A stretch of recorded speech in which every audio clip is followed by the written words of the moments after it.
इस लेक्चर में हम फाइंड करेंगे remaining angles and side by of a triangle. तो देखते हैं इसके लिए क्वेश्चन में हमें कहा गया कि ट्रायंगल को सॉल्व करें using first law of tangents and then law of sines. पहले हमें लॉ ऑफ टेंजेंट अप्लाई करना है और फिर लॉ ऑफ साइन अप्लाई करना है और ट्रायंगल की जो भी वैल्यूज़ रह गई हैं वो फाइंड करनी है। तो यहाँ पे देखें हमारे पास एक साइड ये है, दो साइड दी गई हैं, एक एंगल दिया गया है। तो हमें दो एंगल और एक साइड फाइंड करनी है ट्रायंगल की। तो देखते हैं इसके लिए सॉल्यूशन में हमने गिवन वैल्यूज़ लिखी। अब क्योंकि हमारे पास एक ही एंगल गिवन है तो इसलिए हमने जो कि गैमा गिवन है तो अल्फ़ा प्लस बीटा किसके इक्वल होगा 180 माइनस गैमा, क्योंकि alpha plus beta plus gamma equal होता है 180 के। तो गैमा इस साइड पे आके क्या हो गया माइनस गैमा।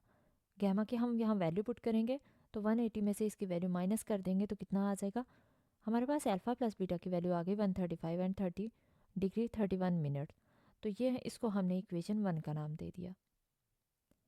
अब हम फाइंड करेंगे यूजिंग लॉ ऑफ टेंजेंट्स बाकी वैल्यूज़। तो यहाँ पे अल्फ़ा प्लस बीटा भी हमने फाइंड किया है जिसको हमने इक्वेशन 1 का नाम दिया है। तो लॉ ऑफ टेंजेंट को यूज़ करते हुए हम फॉर्मूला लगाएंगे कि tan alpha minus beta over 2 होता है, ये tan alpha plus beta over 2 equal होता है a minus b over a plus b. ये लॉ ऑफ टेंजेंट हम जानते हैं। अब इसमें हम वैल्यूज़ पुट कर देंगे। तो हमने सारी वैल्यूज़ पुट कर दी, a की वैल्यू, b की वैल्यू यहाँ पे ऊपर न्यूमिनेटर में ये सब्ट्रैक्ट हो रही हैं, डिनोमिनेटर में ऐड हो रही हैं। तो अल्फ़ा प्लस बीटा की वैल्यू भी हम जानते हैं इसलिए वो वैल्यू भी हम पुट कर सकते हैं। तो यहाँ पे देखें कि हमने वो वैल्यू भी पुट कर दी। अब इसको डिवाइड करेंगे 2 से और फिर इसका tan ले लेंगे यानी tan ऑफ दिस एंगल। इसको सॉल्व कर लेंगे तो हमारे पास कितना आएगा 2.445 और यहाँ पे इन दोनों को सब्ट्रैक्ट किया हमने न्यूमिनेटर में तो हमारे पास माइनस 5.88 आ गया और डिनोमिनेटर में हमने इन दोनों को ऐड किया तो कितना आ गया 78.3।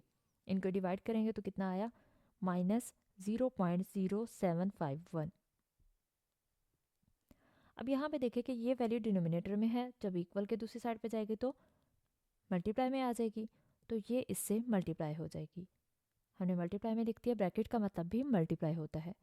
इन दोनों को मल्टीप्लाई कर देंगे हम तो हमारे पास कितना आया माइनस 0.1836। अब ये tan फंक्शन इस साइड पे पॉजिटिव है, जब इक्वल की दूसरी साइड पे जाएगा तो ये इन्वर्स फंक्शन बन जाएगा। अल्फ़ा माइनस बीटा ओवर 2 उसी तरह से आ गया और ये tan इन्वर्स हो गया। हम कैलकुलेटर पर इसका इन्वर्स ले लेंगे यानी tan इन्वर्स ऑफ माइनस 0.1836 करेंगे तो कितना आएगा minus 10 minute 22 minus 10 degree 23 minutes and 30 seconds. तो ये हमने अभी अल्फ़ा माइनस बीटा ओवर 2 किया था। अब 2 उस साइड पे मल्टीप्लाई हो डिनोमिनेटर में है, इस साइड पे इक्वल के दूसरी साइड पे जाएगा तो इससे मल्टीप्लाई हो जाएगा। तो ये कितना रह जाएगा माइनस 20 डिग्री 49 मिनट्स। 0 सेकेंड्स हो जाएंगे इसलिए वो लिखते नहीं हैं। इसको हमने इक्वेशन 2 का नाम दे दिया। अब हम इक्वेशन 1 और 2 को सॉल्व कर लेते हैं। तो इसके लिए हम ऐड करेंगे पहले इसको इक्वेशन 1 और इक्वेशन 2 को। तो ऐड करने से प्लस बीटा था और माइनस बीटा था वो कैंसिल हो जाएगा, अल्फ़ा प्लस अल्फ़ा 2 अल्फ़ा हो जाएगा और दोनों साइड्स प्लस होंगी तो 114 डिग्री 32 मिनट आ जाएगा। अब 2 इस साइड पे मल्टीप्लाई है, इधर आएगा तो डिनोमिनेटर में आ जाएगा। तो इसको हम डिवाइड करेंगे तो कितना आएगा 57 डिग्री 21 मिनट। अल्फ़ा की वैल्यू हमारे पास आ चुकी है और नेक्स्ट हम फाइंड करेंगे बीटा के लिए। तो हम इसको इक्वेशन 1 में पुट कर देंगे। तो इक्वेशन 1 में हम पुट करेंगे यहाँ पे कितना आ जाएगा अल्फ़ा प्लस बीटा इक्वल था 135 डिग्री और 31 मिनट। तो यहाँ पे अल्फ़ा की वैल्यू आ जाएगी क्योंकि अल्फ़ा उस साइड पे पॉजिटिव था, इस साइड पे आएगा तो नेगेटिव हो जाएगा। तो इसलिए दोनों को माइनस करेंगे, हमारे पास कितना आ गया 78 डिग्री 10 मिनट्स।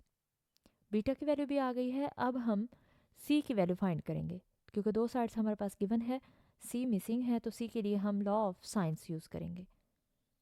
तो लॉ ऑफ साइन हम अप्लाई करेंगे ए ओवर साइन अल्फ़ा सी ओवर साइन गैमा। सारी वैल्यूज़ हम पुट कर देंगे जो हम जानते हैं। तो यहाँ पे ए की वैल्यू हमारे पास 36.21 आ गई, साइन गैमा हमने लिख दिया गैमा की वैल्यू और नीचे साइन अल्फ़ा की वैल्यू लगा दी। अब हम कैलकुलेटर पे सारी वैल्यूज़ फाइंड कर लेंगे। साइन 44 डिग्री 29 मिनट लिखेंगे तो ये वैल्यू आएगी हमारे पास 36.21, तो उसी तरह से आ गई। और साइन 57 डिग्री 21 मिनट्स करेंगे कैलकुलेटर पे तो 0.8421 आ जाएगा। अब इन दोनों को हम मल्टीप्लाई करेंगे और जो आंसर आएगा उसको हम डिवाइड कर देंगे 0.48421 से, तो हमारे पास फाइनल आंसर सी की वैल्यू क्या आ जाएगी 30.13। तो यहाँ पे देखें कि हमने सारी वैल्यूज़ फाइंड कर दी हैं, अल्फ़ा बीटा की वैल्यूज़ भी फाइंड हो गई और सी की वैल्यू भी हमने अभी फाइंड कर दी है। और ये हमने ट्रायंगल को पूरा सॉल्व कर दिया, यानी इसके रिमेनिंग एंगल्स और जो एक साइड रहती थी वो हमने फाइंड कर दी, जो कि यहाँ पे देखें कि अल्फ़ा की वैल्यू, ये बीटा की वैल्यू और ये सी की वैल्यू, यही हमारे पास इसका सोल्यूशन है।